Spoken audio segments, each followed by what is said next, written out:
عید کا موقع ہے اور خطے میں مسلم ممالک جنگ کی لپیٹ میں ہے، ایران وار ہو رہی ہے، ادھر سے افغانستان، کیسے دیکھ رہے ہیں اس تہوار کو؟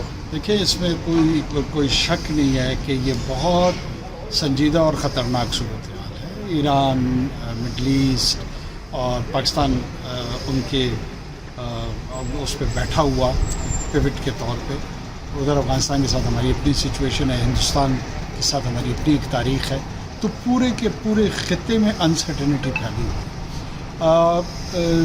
کیا یہ جنگ جلد ختم ہو جائے گی؟ ہم امید بھی کرتے ہیں، دعا بھی کرتے ہیں کہ یہ جلد ختم ہو جائے، لیکن اس کے خاتمے کے ساتھ لگتا نہیں ہے کہ اس جنگ کے اثرات ختم ہوں۔ جنگ تو یقیناً ختم ہو جائے گی، لیکن آنے والے دہائی بلکہ شاید آنے والی صدی تک اس کے جو اثرات ہیں وہ اب یہاں کی اسٹریٹجک تھنکنگ پہ، جو تجرباتی سوچ و فکر ہے خطے کے ممالک کی، اس کے اثرات اس جنگ سے منسلک نظر آئے۔ پاکستان کی ابھی تک ایک کنسسٹنٹ پوزیشن رہی ہے، 4 سال تواتر کے ساتھ جس طرح کے دہشت گرد حملے پاکستان کی سیکورٹی فورسز پہ، عام عوام پہ، مسجدوں پہ، امام باڑوں پہ، مختلف جگہوں پہ ہوتی رہی ہیں، اس نے پاکستان کو وار آف نیسیسٹی کی طرف لے کے گئی ہے۔ یہ وار آف چوائس نہیں ہے پاکستان کی، یہ پاکستان نے کوئی خواہشات کو مد نظر رکھتے ہوئے فیصلہ نہیں کیا کہ چلو جی افغانستان کے ساتھ جنگ میں چلے جاتے ہیں۔ اور اب بھی میں سمجھتا ہوں کہ یہ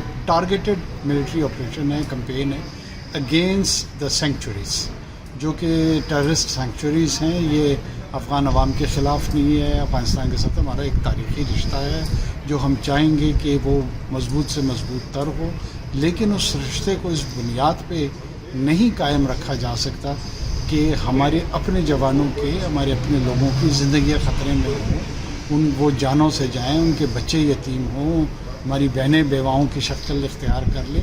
یہ قابل قبول نہیں ہے پاکستان کا۔ اب جب یہ قابل قبول نہیں ہے تو یہ منیمم ایکسپیکٹیشن لیول ہے پاکستان کا کہ وہ کس طرح پاکستان کے ریاست کے ساتھ رویہ اختیار کرے۔